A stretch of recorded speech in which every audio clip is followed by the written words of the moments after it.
Hi, I'm Harper Cole, and if you've ever given everything to a job only to be discarded like an expired file, then maybe, just maybe, you'll understand my story. I wasn't some entitled exec climbing the ladder with daddy's money. I was the one who made sure the ladder didn't collapse in the first place. 6 years of late nights, client meltdowns, and missed birthdays, none of that seemed to matter. They said it was business, not personal, but when they fired me without warning, it felt like a dagger between my ribs, cold, calculated, corporate. I didn't cry, I didn't scream, I just stared at them, memorizing everything. I remember that morning like it was yesterday. I wore my navy blue blazer, the one I always wore on pitch days. I had just landed a massive renewal deal the Friday before, and was already prepping a strategic roadmap for the next quarter. My desk was covered in coffee-stained notes and color-coded tabs. I was proud, exhausted, but proud. There were no signs, no whispers, just a calendar ping for a quick sync with the VP of Ops. I thought it was to congratulate me. I walked in with my notes, ready to brief. Instead, I walked into a silent execution. The conference room was ice cold, and the blinds were drawn. I noticed that first, subtle but telling. Across the table sat Charles, the same man who once toasted me at our annual gala for outstanding client stewardship. Beside him, Michelle from HR, flipping through a manila folder like it held something more sacred than my future. They didn't ask how I was, no handshake, no coffee offer, just a tight-lipped nod. I sat down cautiously, like my instincts already knew this wasn't a quick sync. My heart thudded. They didn't waste time. Harper, we're restructuring. Today's your last day. The words hit me like shrapnel. My ears rang. My mind tried to replay what I'd just heard, like maybe I'd misunderstood, but no. Charles's eyes were fixed on the table, and Michelle was already sliding the termination letter across to me like I was signing a receipt. 6 years condensed into one page of legalese and polite betrayal. I remember reaching out slowly, my fingers trembling, trying to keep dignity stitched together while the fabric of my career unraveled in real time. They didn't even let me speak, just a fake apology and an even faker smile. I didn't say much. What could I say? My thoughts were racing. What about my clients, the deals in the pipeline, the training I was scheduled to lead on Thursday? None of it mattered. They had already moved on in their minds. I was a liability they had just scrubbed from the balance sheet. I glanced at Charles one last time, searching his face for guilt. Nothing. Just corporate detachment, like he was thinking about lunch. I stood up, no drama, no begging. Just a tight nod and a hollow promise from HR to mail the rest of my things. I walked out like a ghost, floating past colleagues too busy to notice the slow death behind my eyes. No one stopped me. No one asked what happened. But I heard the Slack notification stop buzzing on my phone the moment I stepped into the elevator. My account had already been disabled, like I never existed. I reached the parking lot, dropped my box in the passenger seat, and sat there, my breath caught in my throat. 6 years of loyalty, dedication, and sacrifice for what? For a quiet room, a cold goodbye, and a cardboard box full of betrayal. As I sat in my car, memories rushed in like a tidal wave. I remembered the nights I left the office after midnight, the weekends I worked while others vacationed, the illnesses I ignored just to meet a deadline. I remembered how I once slept on the office couch after a client emergency, and how Charles brought me coffee the next morning and called me a warrior. I wasn't a warrior to them anymore. I was a cost-cutting decision, and in that moment, I knew I had made one mistake. I had believed I was indispensable. I wasn't. The worst part wasn't being fired, it was how easily they did it. How quickly I was erased. There was no exit interview, no transfer of knowledge, no effort to protect the relationships I had built. That told me everything. They didn't just let me go, they planned it. And if they had planned it, they knew exactly what they were doing when they reassigned my client. That's when a cold realization sank into my bones. This wasn't just restructuring, this was replacement. And whoever took my place, she hadn't earned it. She didn't build it, but she was cheaper. I opened my inbox from my personal phone just in case. The access was gone, but a notification still lingered. From before the account shut down, a new thread titled Prestige Dynamics Transfer. I clicked quickly. I caught one line before it vanished. Abby will take over Harper's account starting next week. Abby, the intern I mentored, the one who asked me how to pitch, how to dress, how to talk to executives they had trained. Her using me and then handed her my legacy. That was the final wound, not the firing. Not the silence. The betrayal by design. I sat there numb, watching office windows glow like nothing had happened. But something had. I wasn't the same person who walked into that building earlier. Something inside me had cracked wide open. There's a moment when grief turns to clarity and clarity turns to fire. I wasn't going to beg for my place back. I wasn't going to defend my worth. If they wanted me gone, so be it, but they forgot one thing. I didn't just serve that client, I was the reason they stayed. And now, I had nothing left to lose, which meant I had everything to take. That was the moment the storm inside me shifted. I wasn't walking away broken, I was walking away dangerous. Because when you fire someone like me without warning, you don't just lose an employee, you lose the piece of your company that made everything work. They thought they could erase me quietly, without consequence. But I wasn't gone, not really. I was just beginning, and by the time they realized what I was about to do, it would already be too late. I went home that night feeling hollow. Like my body moved but my soul hadn't caught up. I sat at the kitchen table staring at the termination letter, every word a nail in the coffin of who I used to be. But even worse than the firing was the silence. No calls, no messages. No one from the company I bled for checked in. People I trained, defended, even covered for gone. Ghosts. I wasn't just let go, I was erased, and the more I thought about it, the more one question burned in my chest like acid. How long had they been planning this? I opened LinkedIn, searching for answers between the corporate smiles and polished bios. That's when I saw Tabby had updated her title. She was now listed as Client Lead, Prestige Dynamics, just like that. Less than 12 hours after I was pushed out, she'd stepped into my role like she'd always been there. I clicked through her recent activity. She'd already posted about how honored she was to manage such a prestigious account. My jaw clenched, not because she took the role, but because she didn't earn it. They handed her my crown and she smiled while taking it. I wasn't angry at Abby, not yet. She was young, ambitious, maybe even clueless, but Charles, Michelle, the board, they knew better. They knew I had built every inch of that relationship with Prestige Dynamics brick by brick, mistake by mistake, win by win. That account wasn't just numbers and contracts, it was relationships, trust, years of crisis management and victories. You don't just transfer something like that overnight. Not unless you've been planning it, which meant while I was pulling all-nighters and flying cross-country, they were drawing up a clean cut. I had been working while they'd been plotting. That's the thing about betrayal, it doesn't shout. It whispers, it smiles, it thanks you for your service. While sharpening the knife behind your back, I thought back to the last few months. The sudden exclusion from strategy calls, the new analyst assigned to support me. The weird way Charles avoided eye contact at the Christmas party, it had all been there. I just didn't want to see it. I was too loyal, too blinded by purpose. But now the fog had lifted.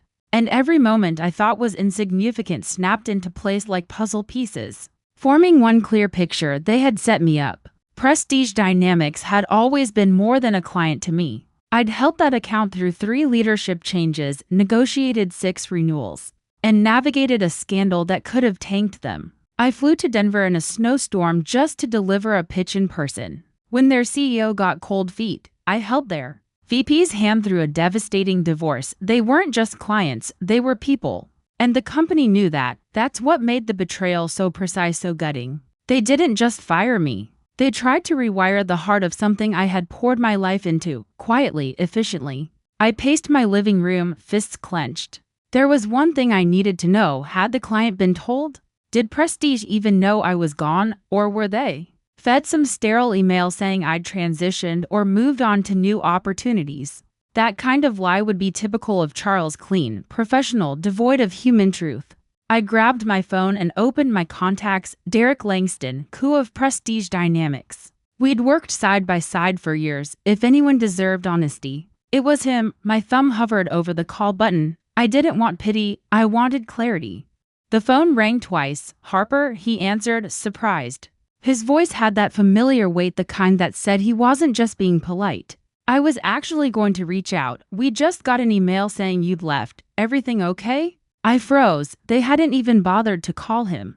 Just a blanket message to one of our biggest partners. No, I said slowly, voice shaking but firm. I didn't leave. I was let go, no warning.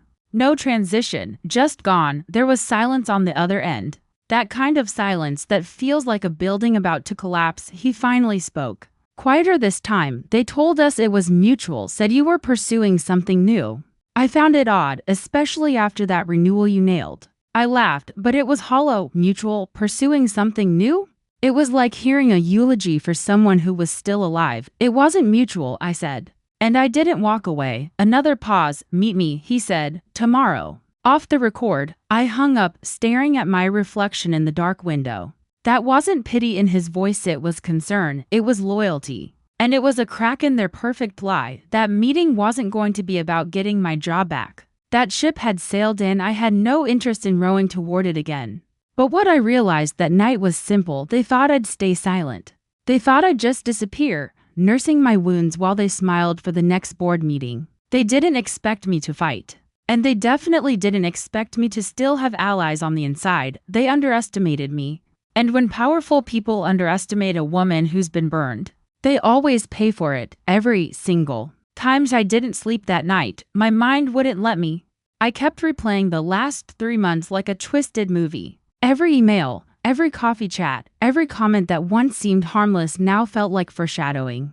They'd built this plan like an architect builds a blueprint, cold and exact. But what they forgot was this: I wasn't part of their structure anymore. I was something they couldn't contain. The moment they removed me, they created a wild card, a threat, and tomorrow, I was going to sit across from the one man who had the power to change everything, or burn it down. By morning, I wasn't the same Harper Cole they fired. I wasn't walking into that meeting to reminisce or seek closure.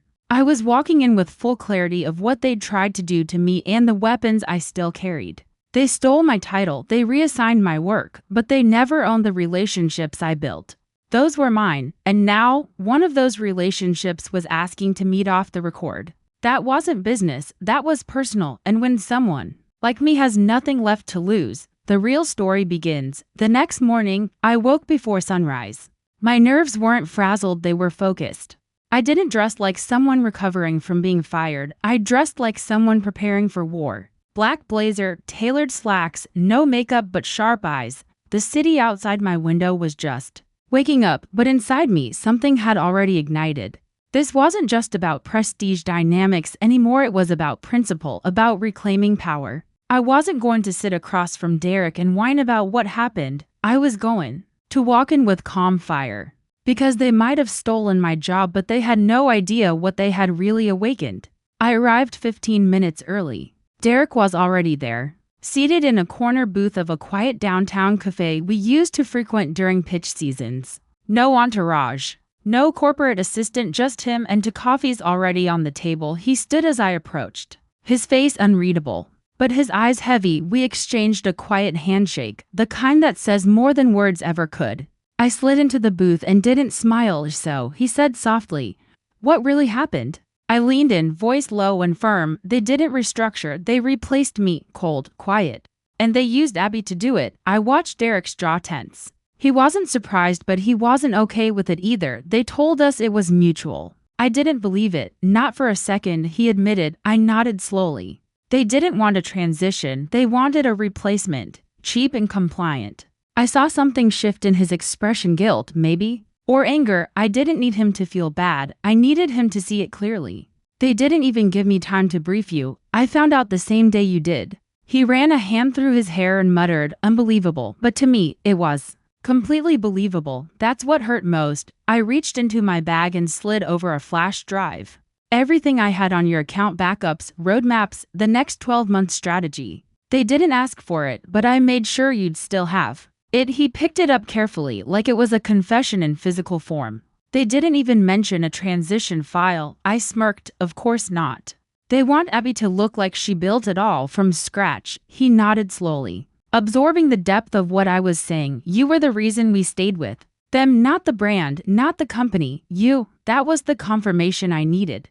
I'm not here to win you back, I said calmly. I'm starting my own thing, small, focused, just me for now. Derek leaned forward. So you're serious? I looked him dead in the eye. I don't bluff, Derek, you know that. He sat back in his chair, tapping the flash drive against the table. If we leave them, they'll panic. I raised an eyebrow. And if you stay, you're rewarding the behavior that landed hard. We both knew it. Prestige Dynamics was their largest retained account. Losing them wouldn't just sting, it would destabilize their financial structure. And the beauty of it, they'd handed me the leverage. Derek wasn't just thinking about money, he was thinking about integrity. That's who he was. It's why we worked so well together. I'll talk to the board, he said finally. They trust you. Hell, they only trusted you. I nodded. I'll never ask you to follow me. But I'll never pretend to forget what they did either. We shook hands again, this time tighter. Heavier. It wasn't just a meeting anymore. It was a pact. I left the cafe with no promises, no contract, but the air had shifted. For the first time since my firing, I wasn't mourning what I lost, I was building what came next. By the end of that week, I had registered my new company, Cole Strategies, my name, my rules. No chains, no executive board to bow to, just work. That mattered, people that respected it, and clarity so sharp it could cut glass. I set up my office in my apartment, cleared a corner for a whiteboard, and outlined the clients I had built relationships with over the years. Not to poach them, but to remember them, remember who I really worked for all along. It wasn't the company that fired me. It was the people who trusted me when everything was on the line. The hardest part wasn't launching, it was detoxing. Detaching from the rhythm of checking a corporate calendar every hour. Realizing I didn't need to ask permission to take a break or pitch a new idea. I was in charge now. My anxiety didn't vanish, but it changed shape. It no longer stemmed from fear of being replaced, it came from the weight of freedom. The kind that dares you to dream bigger than a title or corner office. I stopped seeing myself as a casualty. I was something else now, something they created. By accident, a woman with nothing to lose and everything to build. Derek kept his word. A week later, I got the call. Prestige Dynamics was ending their contract. No drama, no drawn-out legal war. Just a clean, surgical break. We'll be signing with you next quarter, Derek said. My throat tightened, not because I was surprised, but because I knew what it meant. It wasn't just a client coming to me, it was a statement, a shot across the bow. A declaration that what they tried to bury had risen again, stronger. I didn't take prestige from them. They lost it the moment they fired the one person who actually gave a damn. Word spread faster than I expected. To other clients I had managed, quietly reached out. We heard what happened, one email read, and we're ready to move with you if you're taking clients. I wasn't marketing yet. I hadn't even built a website, but loyalty doesn't need a landing page, it needs a reason. And Charles had given them one. Every person they lied to, every shortcut they took, every voice they silenced, it was all catching up now, and I was the echo of that silence. Except now, I was louder than ever, and I wasn't done speaking. I never planned revenge, I planned clarity. I wasn't interested in destroying them. I was interested in exposing the cracks they tried to patch with PR and corporate lingo. I didn't scream on social media, I didn't rant in long blogs, I just built and let results speak. Louder than my rage, my name was no longer buried under someone else's legacy. It was finally mine. They had fired me thinking they were cutting dead weight. But what they really did was cut their own oxygen supply, and now I was breathing just fine while they gasped behind polished glass. That's what they never understood. You can replace a title, you can duplicate a process, but you cannot manufacture loyalty. You cannot fake trust. And you definitely cannot silence someone who's already been burned and lived to tell the story. They took everything from me in one day, and without knowing it, they gave me something far more powerful, a reason to rise, a reason to rebuild, a reason to never look back. The woman they fired, she's gone. The one who's rising in her place, she's not just ready, she's unstoppable. Charles stood at the head of the Monday strategy meeting, his smile thinner than usual. The room was tense. Prestige Dynamics had officially pulled out, and the silence in that boardroom was loud. Abby shuffled through presentation slides that didn't make sense without context. She was flailing, and it was obvious. But Charles kept pretending. Let's stay focused, he said through clenched teeth. What he didn't know was that two more clients had ghosted over the weekend. Quiet exits, no confrontation, just contracts ending and calls unanswered. My silence was louder than any accusation, and the panic they once gave me, I was handing it back. Piece by piece, emails flew like arrows. Do we know why they're leaving? Did someone say something? Are we being undercut? Charles tried to hold it together, but the seams were splitting. They had underestimated me. Thought I'd crawl away quietly. Thought I'd be too afraid to rebuild. What they didn't count on was how well I had built them. Every system, every pitch, every pipeline, they were mine first. Now they were unraveling without me. Their foundation was made of everything they erased, and now it was cracking under their own weight. No PR statement could stop it. No fake smiles could hide it. I never posted about them, never mentioned their name. But my rise was public and intentional. When Prestige Dynamics announced their new partner, people noticed. I didn't gloat. I didn't need to. The Whisper Network did the rest. Didn't she used to work there? Wait, wasn't she fired? Why are her clients following her? The industry started asking questions and Charles had no good answers. He told the board I was just an employee, just someone who couldn't adapt. But now, I wasn't just surviving, I was thriving. And every success I had cast a shadow over the lie he tried to bury me under. Abby called me one night. I didn't answer, but I played the voicemail twice. I don't know what's going on. But they're blaming me, saying I lost the accounts. I didn't know they'd treat you like that. I thought. Her voice cracked. I didn't need an apology. I needed her to sit in the same silence I once did. She wanted sympathy now. But I remembered how she took my office without blinking. How she sat in meetings pretending she built what I handed her. No, Abby, you don't get forgiveness just because the storm you helped create turned on you. I started receiving resumes from their employees. Quiet outreach, in case you're hiring, would love to work under you again. My inbox became a mirror showing them what they lost. The same people who once wouldn't speak up were now escaping. Charles tried to block the exit's retention. Bonuses, guilt tripping, but when a ship is sinking, no speech can make water disappear. And while they were busy spinning, I was expanding. I moved out of my apartment, rented a sleek office downtown, hired to people I trusted, not just for their skills, but for their character. Loyalty built and fire stays strong. Then came the board's audit. Derek wasn't the only one watching. A few members had questions about finances, client departures, internal morale. Charles tried to redirect, but they were relentless. Why? Did we lose our biggest account? Where's the innovation pipeline? Why are we bleeding top talent? And someone whispered my name. That's all it took. A name they tried to erase now echoed down the very halls that cast me out.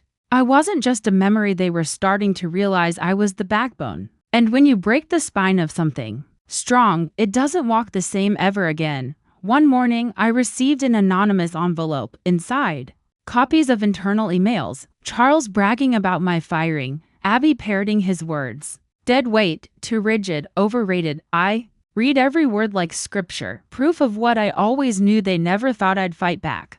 But this wasn't revenge by rumor. I used that envelope for something better. I sent it unsigned to the audit committee. No commentary, just facts. Let them draw their conclusions. Let them connect the dots between arrogance and collapse. It was time they realized this wasn't sabotage. This was consequence, the kind that comes quietly, but hits like a wrecking ball. I never stepped foot in that office again. But I didn't need to. My name was back in every room they walked into. Not because I shouted it, but because my absence screamed. The clients they lost, the ideas that dried up, the momentum that vanished, that was all me, and they were learning that too late. I didn't need their apology. I didn't want their redemption. What I wanted was peace. And peace doesn't come from punishing them, it comes from proving they never had power over me in the first place. And now, they knew that. At networking events, people asked about the fallout. I smiled politely. I just outgrew the place. That was all I said. I let my success speak where I chose silence.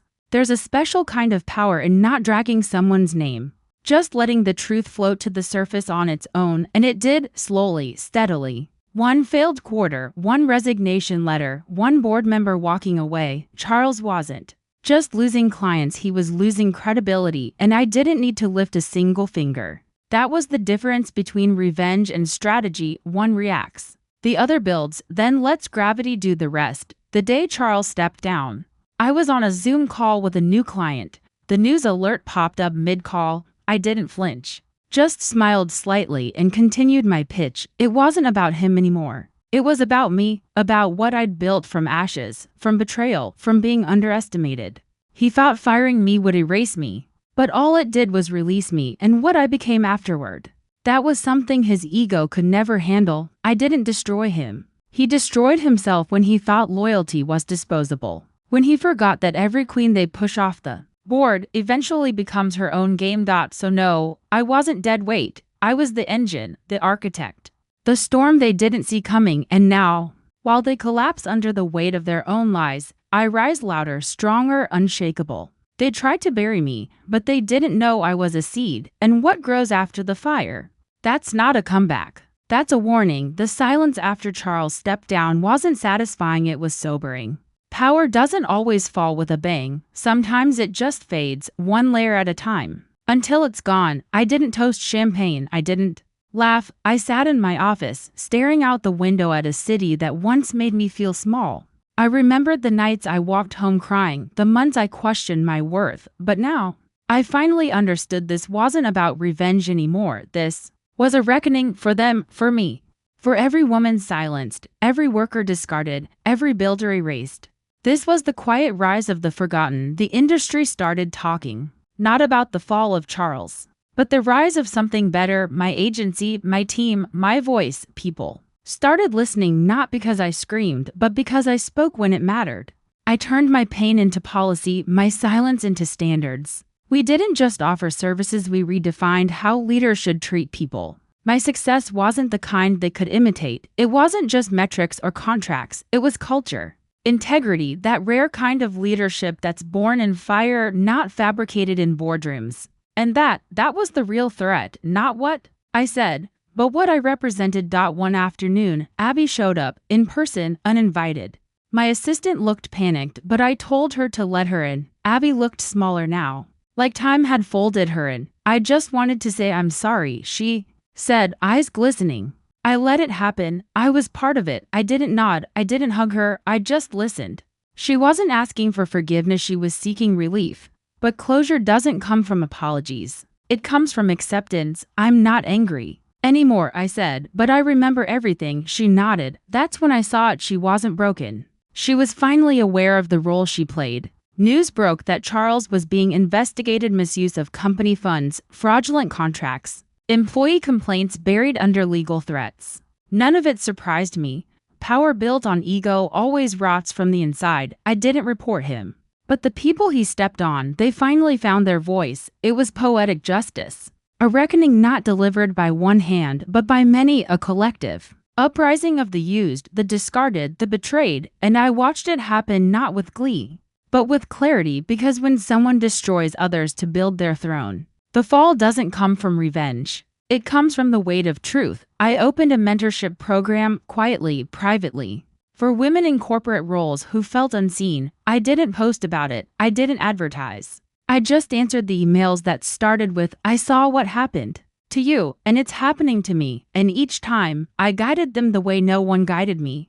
This wasn't charity. This was legacy. My reckoning wasn't just personal, it was systemic. I was no longer trying to prove anything. I was creating the very world I had once begged to be let into. Now I was the gatekeeper. But unlike them, I wasn't closing doors. I was building new ones. I got invited to speak at a leadership summit, the same summit that once rejected my proposal, back when I was still at Cole and Bennett. This time, they wanted my story, resilience in the face of corporate betrayal.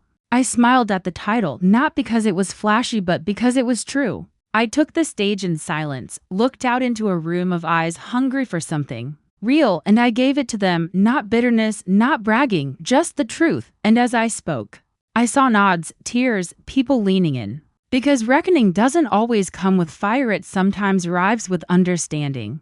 They offered to rename the summit's leadership award after me. I declined. I didn't want my name on a trophy. I wanted it in the hearts of the people I helped rise. Names fade, impact doesn't. My revenge was never about ruining them, it was about rewriting what winning looked like. The reckoning wasn't just for Charles or Abby. It was for every system that allowed them to thrive while silencing those who challenged them. I had outlived their relevance, and that, more than anything, was justice. They couldn't erase me anymore because I had built something that didn't need their validation. Eventually, I drove by the old office. The sign was gone. A new company had moved in. The ghost of what they built had been stripped clean. No one remembered Charles now. No one remembered the empire he thought he ruled. Time has a way of cleaning house, but I remembered everything. And I smiled not because I missed it, but because I survived it. The building was just brick and glass. The pain was just a scar now, and my life, it was unrecognizable in the best way. What once broke me had now built a version of me even I didn't see coming. Late one night, I received an anonymous message. Just 2 words, "You won." I didn't reply, didn't trace it. Maybe it was someone who watched from the sidelines. Maybe it was someone who betrayed me and couldn't sleep without saying something. But I didn't need that message to feel victorious. Winning wasn't about beating them, it was about reclaiming myself piece by piece. The woman who once sat at her desk afraid to speak up, she no longer existed. In her place stood someone louder in silence, stronger in grace, and sharper in purpose. That was the real win. That was the reckoning. Now, when I walk into a room, I don't shrink, I lead. I don't beg to be seen, I make space for others to be seen with me. My story isn't rare, it's just rarely told, but now, it's out there. And maybe, somewhere, another Harper is watching, another woman on the edge of giving up. And maybe my fire lights her path. That's all I ever wanted, not revenge, not applause. Just to know my pain meant something, that it built something. That my reckoning became a revolution, and if that's all I leave behind, that's enough. I didn't just survive betrayal, I turned it into blueprints. I didn't just endure the fall, I designed my rise. This wasn't just a comeback, it was a reconstruction. And when people ask me how I did it, I say this: I let the betrayal break me just enough to see who I really was underneath. And when I rose, I did it on my own terms. Quiet, relentless, unstoppable. That is the reckoning they never saw coming, and now, it's the legacy they can never undo.